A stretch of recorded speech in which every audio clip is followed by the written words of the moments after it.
કચ્છમાં સોનાની દાણચોરી શરૂ થઈ છે તેમ જાણકારો માને છે, ત્યારે કસ્ટમનું તંત્ર તથા પોલીસ આ વાતથી અજાણ છે। દાણચોરીનો ઇતિહાસ અને પરિબળો અંગે પ્રખ્યાત એડવોકેટ રત્નાકર ધોળકિયા વાતચીત કરી રહ્યા છે। કચ્છમાં દાણચોરી શરૂ થઈ છે એવા સમાચારો ધીમે ધીમે બહાર આવી રહ્યા છે, લોકોમાં ચર્ચાઈ રહ્યા છે।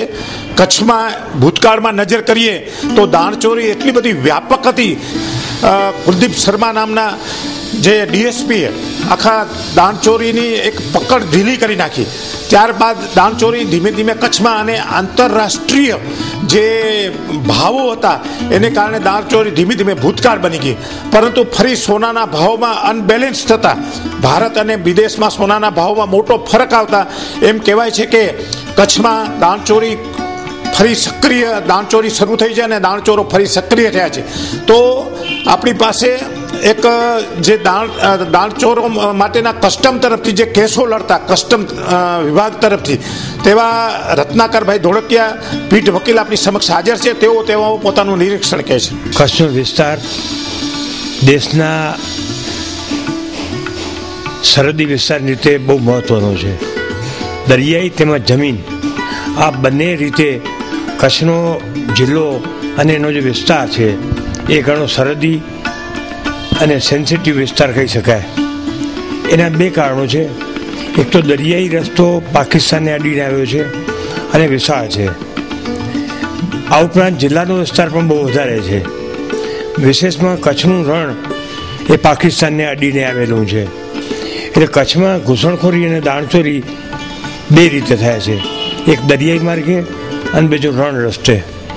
રણ રસ્તે જો જોવામાં આવે તો પાકિસ્તાનના ઘણી વખતના ઘૂસણખારો એ જાસૂસીના કેસો થયેલા છે, દાણચોરીના કેસો થયેલા છે, સોનાની દાણચોરી કેસો થયા છે, અને છેલ્લે 2007-8ની અંદર તો એવું થયેલું કે 17 કિલો ચરસ ને હેરોઇન અને આરડીએક્સ હૈદરાબાદમાંથી પકડાયા અડવાણીજીના સભાના અનુસંધાનમાં, તો એનું પગેરું કાળા ડુંગરમાં નીકળેલું અને એ અંગેનો કેસ થયેલો છે।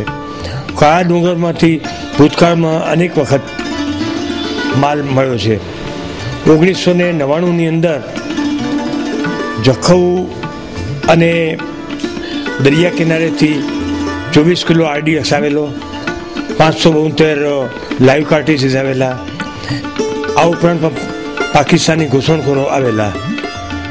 તે અગાઉ નવેમ્બર 1999માં લગભગ એના 2 મહિના પહેલાં કે 4 મહિના પહેલાં આખું એક લેન્ડિંગ પાકિસ્તાનથી આવેલું અને અહીંયા વાહન નહીં મળવાને કારણે પાછું ગયેલું એવું પણ આવેલું। 1996ની અંદર પાકિસ્તાન એ અહીંયા 550 કિલોગ્રામ ચરસ ડમ્પ કરેલું, એ પૈકી બીએસએફે 296 કિલો ચરસ પકડેલું। આ કેસમાં 5 પાકિસ્તાનીઓને 15 વર્ષ સજા થયેલી। જહાં સાહેબના વખતમાં 255 કિલો ચરસ એમણે આ જ વિસ્તારમાં પકડી કાઢેલું।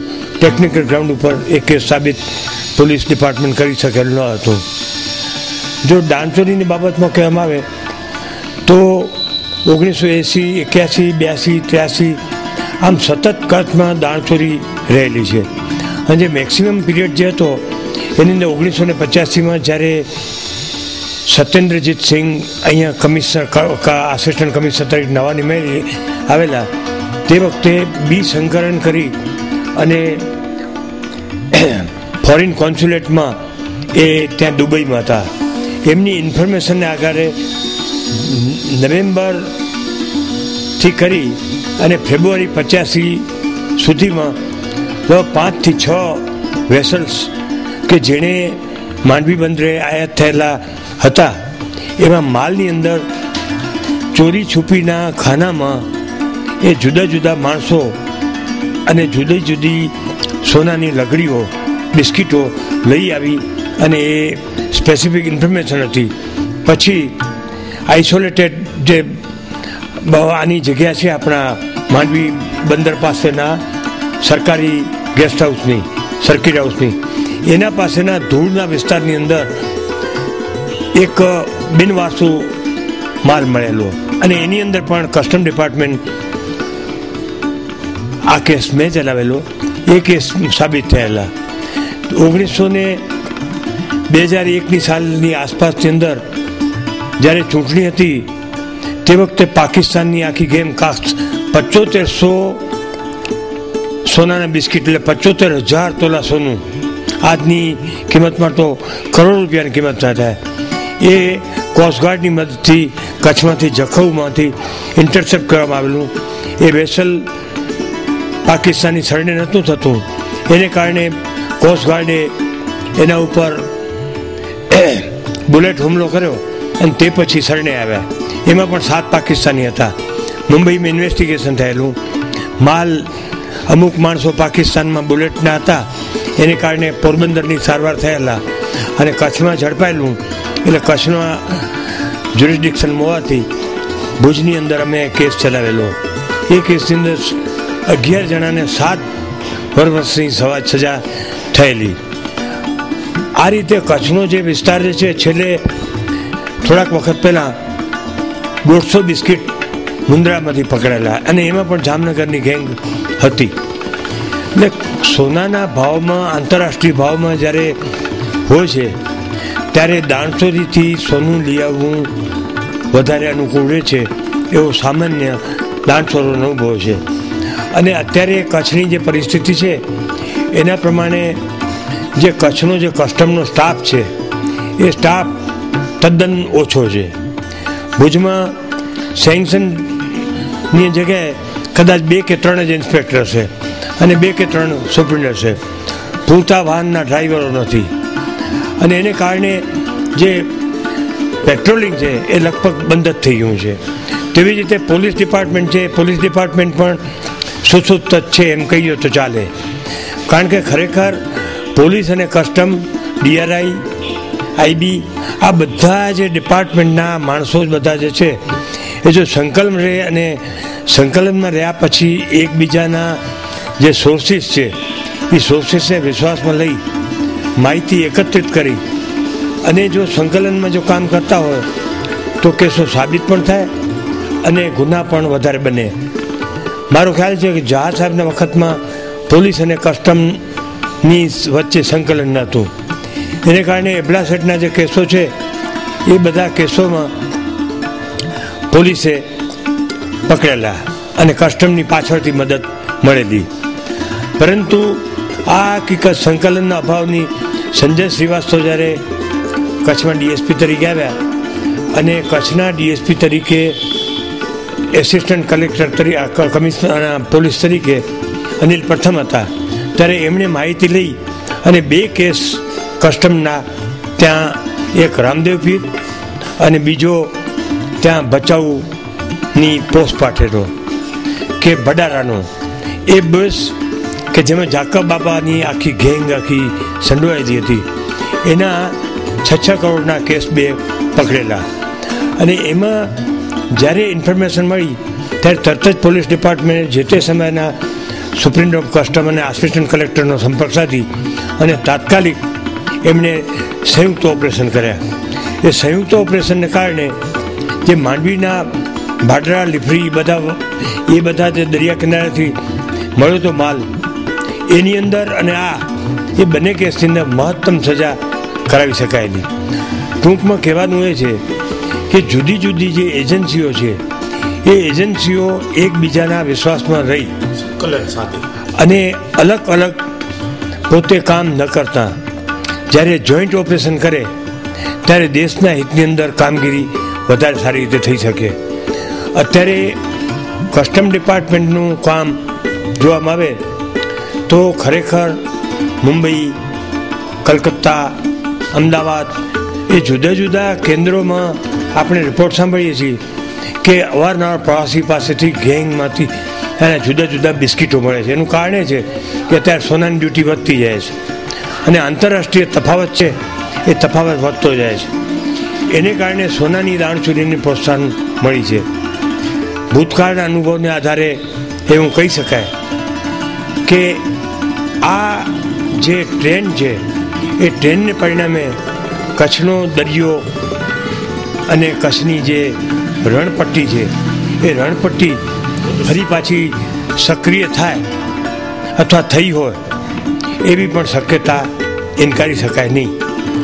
કારણ કે આ બધી માહિતી જે છે એ માહિતી જો સોર્સિસને વિશ્વાસમાં લઈ અને સોર્સ બધી માહિતી આપે અને સરખું તંત્રનું સંકલન હોય, ડિપાર્ટમેન્ટની ધાક હોય.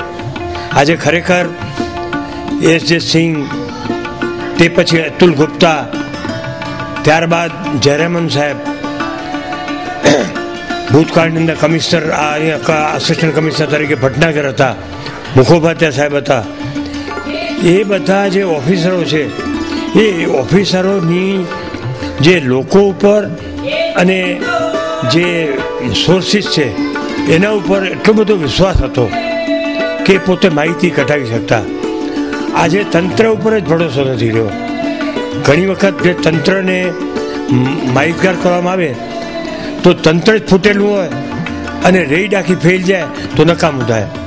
આ હાલના કસ્ટમના કમિશનર જે કિશનલાલ ગોયલ છે એ ભુજમાં આસિસ્ટન્ટ કમિશનર હતા 87 સાલની અંદર.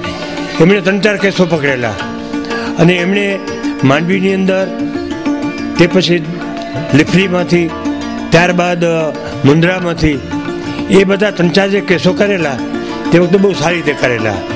એટલે ખરેખર જો કિશનલાલ ગોયલ સાહેબ જેવા જે અધિકારી છે જેમને કચ્છની આખી ભૂગોળનો ખ્યાલ છે, એ પોતે વધારે રસ લઈ અને ડિપાર્ટમેન્ટની અંદર નવું જોમ આપે અને વિશ્વાસમાં લે લોકોને, અધિકારીઓને, તો મને શ્રદ્ધા છે કે સારામાં સારા કેસો પકડી શકાય. બીજી વસ્તુ એ પણ છે કે પાકિસ્તાન અને અફઘાનિસ્તાનના જે ચરસ પ્રથા છે એ કન્ટેનર પ્રથાની અંદરથી કચ્છમાં કોઈ પણ બંદરમાં સ્કેનર નથી, ચેકિંગ પૂરું થતું નથી.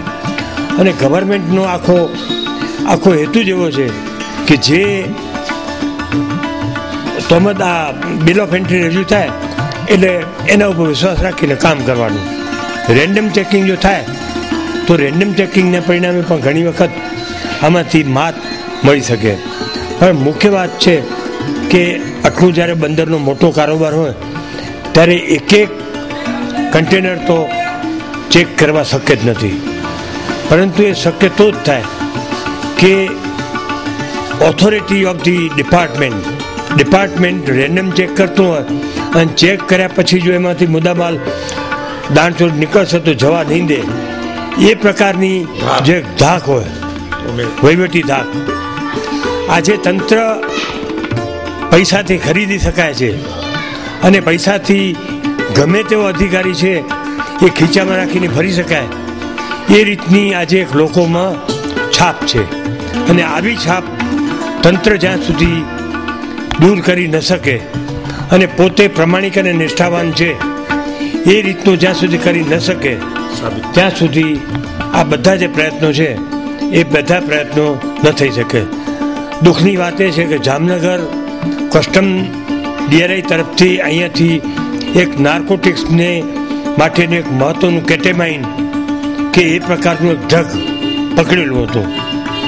તો એની નોટિફિકેશનની ડેટ છે એ દાણચોર લોબી બદલાવી અને રેટ્રોસ્પેક્ટિવ ઇફેક્ટ કરાવી એને પરિણામે નાર્કોટિક્સનો આખો મોટો કેસ આખો થઈ ન શક્યો. આજે પરિસ્થિતિ એ છે કે દિલ્હીનું તંત્ર છે, દિલ્હીનું તંત્ર પણ રેવન્યુ માઇન્ડેડ છે. એને દેશની સુરક્ષા કે દેશની દાણચોરી કે દેશની આર્થિક વ્યવસ્થા એ બાબતમાં કેટલી એક સિરિયસનેસ છે એ ખરેખર એક આપણે એમ કહી શકીએ કે રેવન્યુ બાબતમાં વધારે પર્ટિક્યુલર છે. આ બાબતમાં પર્ટિક્યુલર ઓછો હોય કારણ કે જે લિબરલાઇઝેશન ઓફ પોલિસી છે એ લિબરલાઇઝેશન ઓફ પોલિસી દેશની જે વ્યવસ્થા છે એને ખરેખર આર્થિક રીતે ઘણું જ નુકસાન કરે છે.